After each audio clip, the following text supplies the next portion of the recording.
उड़ीसा के पुरी में भगवान सूर्य को समर्पित ये है कोणार्क मंदिर। कोणार्क शब्द कोण और अर्क शब्दों से मिलकर बना है। कोण यानी कोना या किनारा और अर्क का अर्थ है सूर्य। इसका मतलब हुआ सूर्य का किनारा। उड़ीसा राज्य में ये इकलौता ऐसा ऐतिहासिक स्मारक है जिसे 1984 में यूनेस्को वर्ल्ड हेरिटेज साइट में शामिल किया गया। मंदिर के गहरे रंग के लिए इसे काला पगोडा भी कहा जाता है। इतिहासकार मानते हैं कि ये मंदिर 750 से भी ज्यादा साल पुराना है, जिसका निर्माण 1250 ईस्वी में गंग वंश के राजा नरसिंह देव प्रथम द्वारा कराया गया था। अबुल फजल ने आईने अकबरी में लिखा है कि राजा नरसिंह देव ने 12 सालों के पूरे राजस्व को मंदिर के निर्माण में ही लगा दिया था।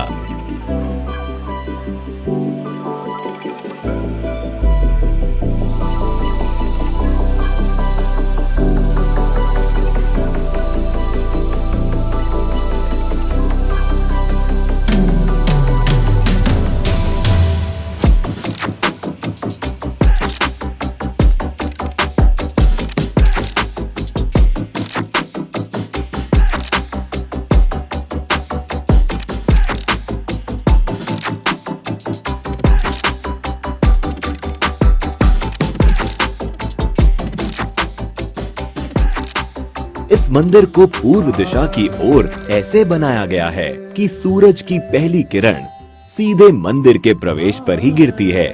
कलिंग शैली में निर्मित इस मंदिर की संरचना रथ के आकार की है। इस रथ में कुल 12 जोड़ी पहिए हैं।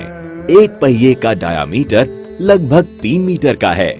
ये पहिए मंदिर के मुख्य आकर्षण का केंद्र हैं, क्योंकि ये पहिए घड़ी की तरह समय बताने का काम करते हैं।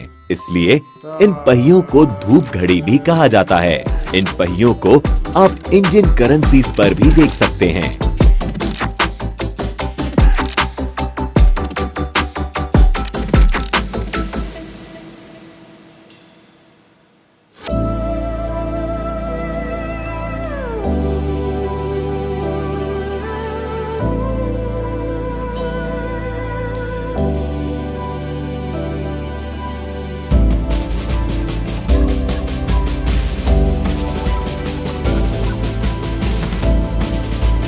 इसके साथ ही इस रथ में 7 घोड़े भी हैं, जिनको सप्ताह के 7 दिनों का प्रतीक माना जाता है। प्रवेश द्वार पर एक और चीज है जो सबका ध्यान आकर्षित करती है, और वो है द्वार के दोनों तरफ बनी ये मूर्तियाँ। इन मूर्तियों में सिंह के नीचे हाथी है और हाथी के नीचे मानव शरीर है। इन मूर्तियों के जरिए मानव जीवन की समस्याओं को अनोखे तरीके से पेश किया गया है। यहाँ सिंह गर्व का प्रतीक है, जबकि हाथी संपत्ति का। यहाँ ये बताने की कोशिश की गई है कि गर्व और संपत्ति मानव का विनाश कर देते हैं।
माना जाता है कि मंदिर का निर्माण समुद्र के किनारे किया गया था, लेकिन पिछली 8 शताब्दियों में समुद्र से इसकी दूरी बढ़ती चली गई। कहा जाता है इसके लगभग 2 किलोमीटर उत्तर में चंद्रभागा नाम की नदी भी बहा करती थी, जो अब विलुप्त हो गई है। नदी के वहां होने को भी प्रमाणित किया जा चुका है। मंदिर से जुड़ी एक किंवदंती है कि इसके निर्माण में 1200 कुशल शिल्पियों ने 12 साल तक लगातार काम किया, लेकिन निर्माण कार्य को पूरा नहीं कर पाए। मुख्य आर्किटेक्ट बिसु मोहराना के बेटे धर्मपदा ने मंदिर के निर्माण को पूरा किया, लेकिन मंदिर के पूरा होने पर उसने चंद्रभागा नदी में कूदकर जान दे दी।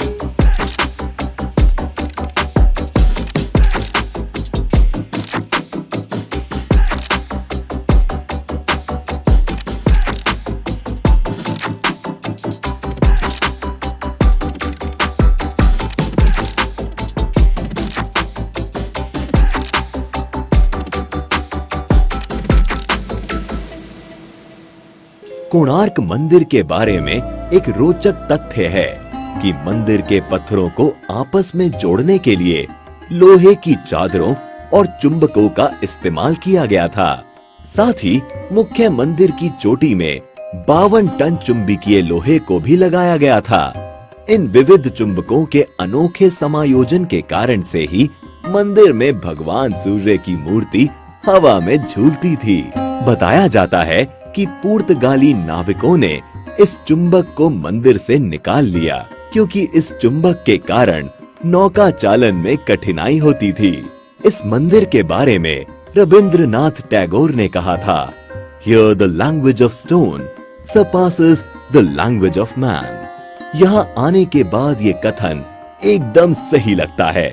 इतिहास और जबरदस्त नक्काशी के शौकीन पर्यटकों के अलावा यहाँ उनके लिए भी बहुत कुछ है, जो यात्रा में कुछ खास और रोचक की तलाश करते हैं। साथ ही आप चाहें तो यहाँ होने वाले कोणार्क डांस फेस्टिवल का भी लुत्फ दिसंबर के महीने में आकर उठा सकते हैं।